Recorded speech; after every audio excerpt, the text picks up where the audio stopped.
Hello everybody. I'm in Dartmouth right now with two of our candidates, Michelle Lindsay and Ryan Slaley. So I'm very pleased to be here because we have a great announcement.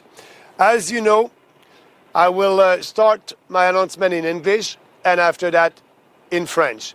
Je vais commencer en anglais et je vais terminer en français. So today, as you can see, there's a fog, but you can see maybe also behind me military boats. And I'm here today to speak about the state of our Canadian forces. The Canadian Armed Forces has a proud history and used to be one of the most capable and respected military forces in the world. Unfortunately, successive liberal and conservative governments have largely chosen to forget this proud history. They have starved our military forces of funds, equipment, and support.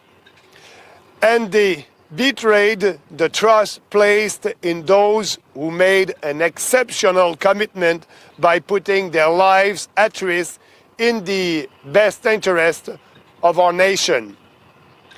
Today, our armed forces are in a sorry state. They are understaffed and under-equipped with outdated equipment. New jets, ships, and tanks and other equipment are taking forever to be ordered, purchased, and delivered. Our soldiers are not paid enough, and our veterans who have been injured or disabled do not receive adequate recognition, care, and compensation for the sacrifice they made. When a veteran who had lost a leg asked Justin Trudeau why his government was still fighting veterans groups trying to get their support from their government, that the government did promise that they will support us, and they are not doing that right now. But the answer coming from Trudeau was clear and loud. He said, "We cannot support you. It's because you are asking for more than we are able to give you right now." But Trudeau does not have enough money for our veterans, but he was able to find $20 billion in financial aid and equipment to the corrupt Ukraine government during the past 3 years. Trudeau did everything he could to destroy our proud Canadian forces by imposing his insane woke ideology on the military. We all remember the crazy story of the tampons in the men's bathrooms on our military base. In 2018, the Trudeau government imposed gender-based training on the forces. Our soldiers have to be brainwashed into gender and DEI ideology. DEI is a fundamentally racist, sexist, and discriminatory ideology that divides Canadians into oppressor and oppressed. It creates blatant injustices and undermines social cohesion. The new boss of the Canadian Armed Force, appointed by Trudeau last year, Jenny Carrigan, is the woke apparatchik who blocked DI rules and diversity hiring quotas. She's the one who turned our forces into an organization promoting gender ideology nonsense. She's also the one who introduced an inclusive dress code so permissive that it had to be made more restrictive again.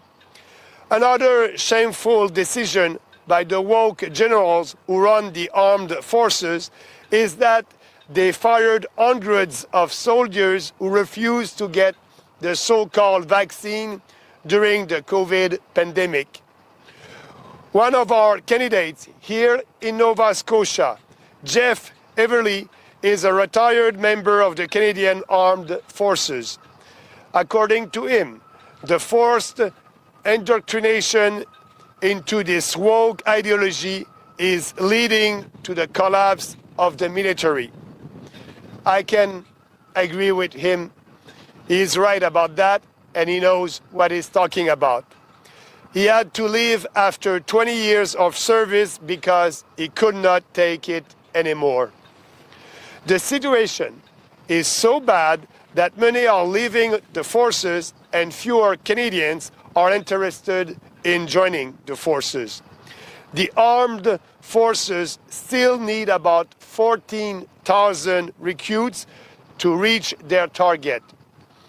We should be hiring the most competent candidates to defend our country, and we are not doing that. Instead, the Army has filled quotas based on gender, sexual, and ethnicity.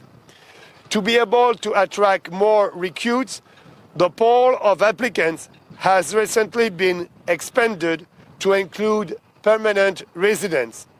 Yes, foreigners, immigrants who are not even Canadian citizens yet, but we expect them to defend our country. The military is also recruiting people who suffer from anxiety, asthma, and attention deficit disorder. The cult of diversity is destroying our military, just like it is destroying our country. We need not only to increase the defense budget and make sure we get proper equipment for our armed forces, but even more importantly, we need an army of non-woke soldiers loyal to our country, loyal to Canada. A People's Party government will eliminate all DI programs, gender nonsense, and woke rules applying to the military. We will fire every non-citizen, and we will restate those who were fired over the vaccine mandates.